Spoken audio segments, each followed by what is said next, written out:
Boa noite. O Jornal da Guará está no ar e você vai ver na edição de hoje. Decisão do Ministério Público Estadual obriga órgãos a traçarem plano para preservar patrimônio histórico de São Luís. Primeiro dia útil com novas alterações para obras do Parque Cidades Históricas na Deodoro confundem a população. Na política, deputada federal Elisiane Gama lança pré-candidatura ao Senado.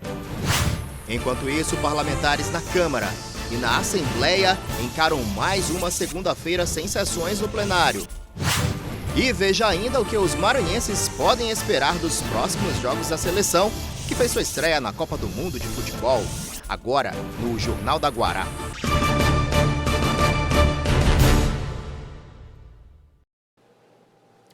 Faltam menos de 4 meses para as eleições de outubro. Isso no cenário nacional tudo ainda parece muito nebuloso e incompreensível. Mesmo com a condenação do ex-presidente Lula, é ele quem lidera as pesquisas de intenção de voto. Quando o nome dele é excluído, lidera Bolsonaro, que tem ideias pouco ortodoxas, para se dizer o mínimo. Nomes mais conhecidos como Marina Silva, Ciro Gomes e Geraldo Alckmin patinam nas intenções de voto num país tão cheio de desconfianças. Mas para as eleições proporcionais, Assembleia Legislativa, por exemplo, como é que está a situação? Neste caso, as alianças, as costuras estão transcorrendo de maneira muito objetiva, com todos tentando se capitalizar e atrás do espólio eleitoral de quem não vai concorrer, ou seja, todo mundo anda aí na luta para tentar se garantir nas eleições de outubro. Só que essa situação tem atrapalhado e muito o andamento dos debates e as discussões de propostas nas principais casas legislativas, a Assembleia e a Câmara Municipal de São Luís. E os próprios parlamentares já perceberam isso, como vamos ver nas reportagens de Mariana Dias e Aniele Pimentel. Mais um dia sem sessão na Câmara de Vereadores de São Luís. Nessa segunda, foi feita a leitura da ata às 10h40 da manhã, com apenas 13 vereadores presentes. O presidente da casa, o vereador Astro Diogum, esperou até às 11h05 para que houvesse quórum, que é o mínimo de 16 vereadores. Ele chegou a pedir que, se houvesse vereadores nos gabinetes, comparecessem ao plenário. A espera foi criticada por alguns presentes, pois o regimento interno diz que, se até às 10 horas não houver quórum, a sessão é suspensa. Essa situação tem sido frequente e, em ano eleitoral, a tendência é que haja menos projetos analisados. Não só na Câmara Municipal, acredito que em todo o Brasil, todas as assembleias, Senado, Câmara Federal, em todos os lugares haverá uma pequena mudança, eu não tenho dúvida disso, né? Isso é normal em todas as eleições. Enquanto isso, alguns projetos deixam de ser apreciados e até mesmo votados, como a regulamentação do Uber aqui na capital. O problema do atraso do Uber é exatamente porque nós temos, até hoje, não chegaram, foi um acordo para votar o Uber, né? Dos 31 vereadores, pelo menos 11 serão candidatos nas eleições de outubro.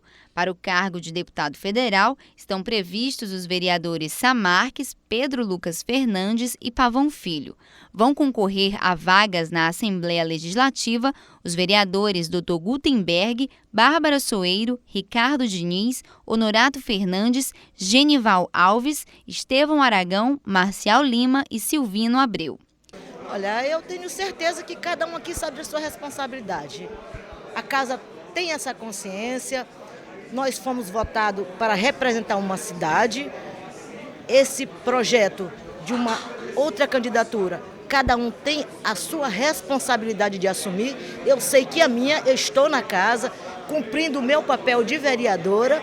Com 35% da casa voltada para visitas às suas bases eleitorais e a um projeto maior, o pleito de outubro, o jeito é torcer para que os vereadores compareçam. Plenário completamente vazio.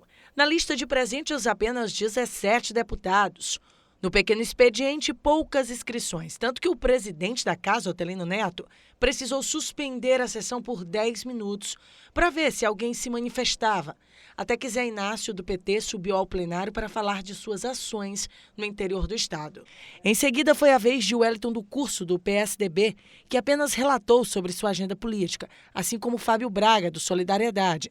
Após usarem o espaço, a sessão foi encerrada, mesmo com 4 propostas de emenda 4 requerimentos e 13 projetos de lei para irem à votação. Mas por falta de quórum, o diário do dia desta segunda-feira ficou para amanhã. Mas essa cena já virou rotina. Nas últimas segundas, o expediente na Assembleia Legislativa simplesmente não tem acontecido da maneira certa. E o motivo? Bom, os deputados costumam viajar para suas bases eleitorais para o chamado corpo a corpo e período de promessas para eleições. E o resultado é esse, o adiamento dos assuntos deliberativos. O presidente Otelino já até explicou algumas vezes que deve haver um esforço conjunto para se votar os projetos. Na semana passada nós apreciamos vários projetos aqui. Hoje faltou um deputado para completar o quórum para podermos deliberar sobre projetos de lei e requerimentos, mas o pequeno expediente aconteceu normalmente, assim como o tempo dos partidos. Essa dinâmica no período de São João, que os deputados estão mais presentes nas suas bases, assim como no período pré-eleitoral aí iniciando, acaba que tem essa dinâmica diferente. Mas nós certamente essa semana vamos avançar bem naquilo que está na ordem do dia e votar vários projetos importantes, inclusive 4 projetos de emenda à Constituição. Dos 42 deputados estaduais, apenas 5 não devem disputar as eleições. Pela lógica, este seria o momento da casa estar cheia e os parlamentares mostrando o serviço, certo? Mas eles preferem continuar com o tradicional jeitinho de fazer política. Mas se engana aquele que pensa que nas ruas a população não está acompanhando as atividades da casa. A gente passa tanto tempo distraído que não nos importamos com o que está acontecendo, o que eles estão fazendo por nós. Aí a gente acaba esquecendo. E isso eu acho que de fato é aproveitado, sim, para que a gente não de fato perceba a falta que eles estão com a sociedade. Essas horas que eles vão trabalhar, pedindo um voto. A gente só olha eles justamente nessas datas. Pelo visto, nem a Copa do Mundo tem distraído o povo, que anda mais preocupado com a crise política do país. Isso aí, a população tem que ficar realmente atenta, até porque o mecanismo de controle que se tem para que essa situação não se repita é o voto. O eleitor deve sim cobrar a presença do seu parlamentar, né? Só que infelizmente os eleitores são tão desiludidos com tudo, não é mesmo? Mas vale a dica, avalie o comportamento do seu parlamentar, veja se ele merece o seu voto, caso pretenda reelegê-lo, né? E cobre sempre. Bom, ainda falando do cenário político, a deputada federal Elisiane Gama lançou oficialmente sua pré-candidatura ao Senado. O lançamento foi prestigiado por políticos de vários partidos e correligionários. O governador do Maranhão, Flávio Dino, e o vice-governador Carlos Brandão também compareceram à cerimônia. Elisiane Gama destacou sua trajetória de vida e também a inclusão da mulher na política. É isso, né? Todo esse contexto político é tema para análise de Marcos Saldanha. Marcos, boa noite. Boa noite, Pascoal. Muito boa noite a você de casa. Eu e nossos telespectadores estávamos com saudade de você. Marcos Saldanha estava se recuperando de uma gripe. Quem parou para perguntar, mas ele está de volta, devidamente recuperado, né? Com voz, né? Com voz, exatamente. Não está idoso ainda. Se vacinou, Marcos? Pois é, tive que vacinar porque, enfim, né? Essa o tempo foi dureza, vai passando, né? a gente precisa, né? Olha só, Marcos, afinal de contas, vemos aí um pouco da situação que está muito clara na Assembleia Legislativa, sem sessões há pelo menos 4 segundas-feiras que não tem, na Câmara de Vereadores, que também não é muito diferente, propostas vão ficando aí engavetadas porque o pessoal não está votando, e vemos também insatisfação da população que não é boba, né, e tem percebido essas situações. Políticos precisam estar também mais atentos, porque o eleitor não é mais o mesmo. Pois é, Pascoal, olha, cada vez nós estamos mais perto das eleições, mas agora o que está na boca do povo, enfim, de todo mundo, é a questão da Copa do Mundo. O problema é que em plena Copa do Mundo o parlamento esvazia pelos jogos, porque muitos parlamentares vão caçar votos, ou porque são candidatos, como nós vimos, ou porque estão apoiando candidatos.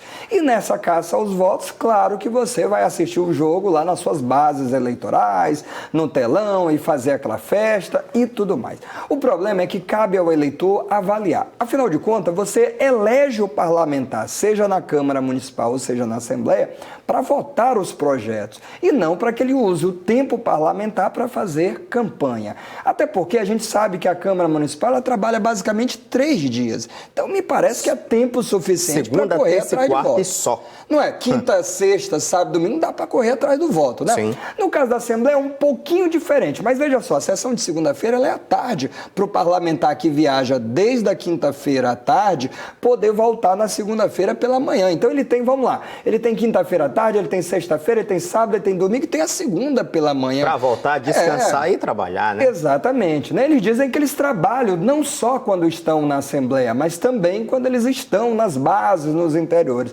Mas o trabalho que a gente sabe que eles estão fazendo agora é diferente. É correr atrás de voto, fortalecendo aí a sua campanha ou a dos candidatos. Mas toda vez é assim. Então eu acho que o nosso eleitor ele precisa amadurecer para esse tipo de coisa. Ele precisa começar a acompanhar e ser mais exigente, né? E menos, talvez, conivente, seja uma palavra dura, mas que vale para o momento, né? Ou seja, nós estamos festejando a Copa, mas estamos trabalhando. Você aí de casa, geralmente, o que acontece? Você é liberado durante aquelas 2 horas do jogo e volta a trabalhar. Por que com parlamentar há de ser diferente?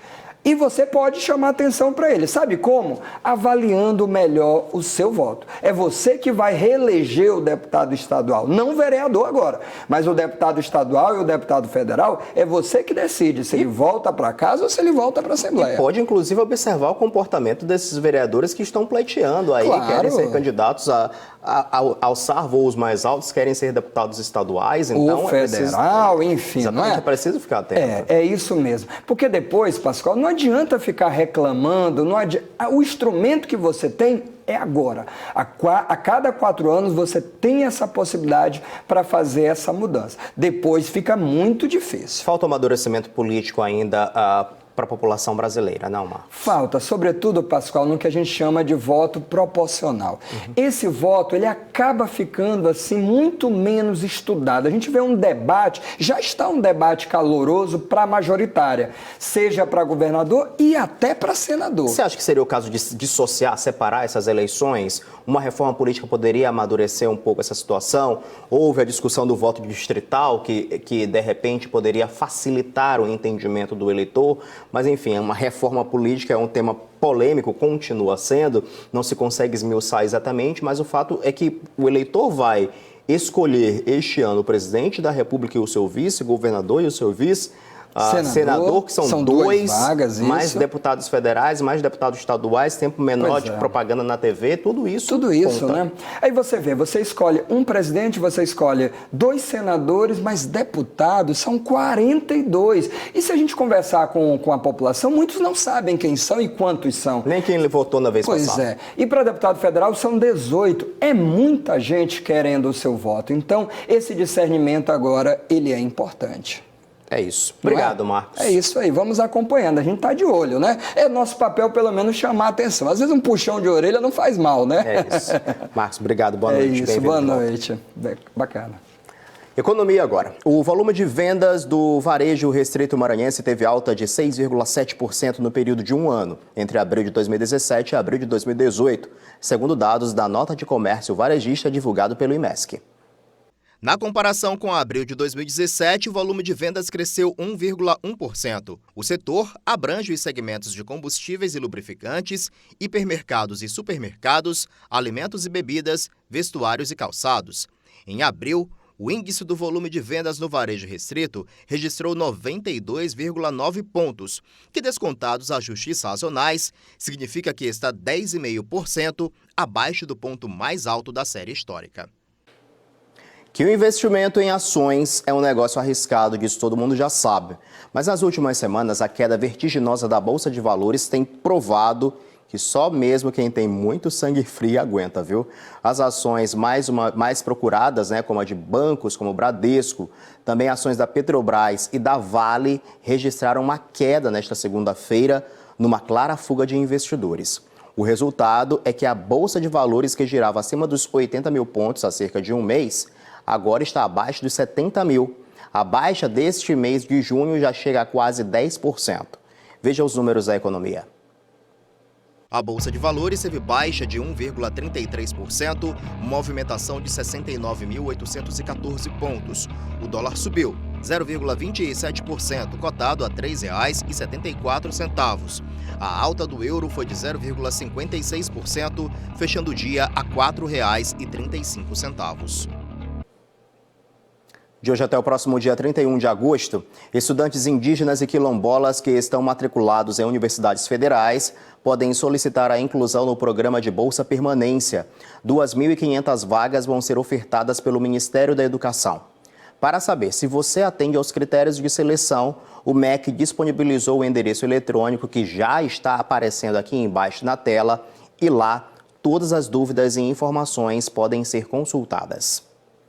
No próximo bloco do Jornal da Guará, uma história que se repete. Inconformado com o fim do relacionamento, homem mata ex-namorada na zona rural de São Luís. Veja também, Ministério Público Federal faz exigências para garantir preservação de prédios tombados pelo patrimônio histórico. E no pós-jogo da seleção, a voz das ruas sobre o que esperar do Brasil nos próximos jogos. E a análise de Ana Tereza. É logo após o intervalo.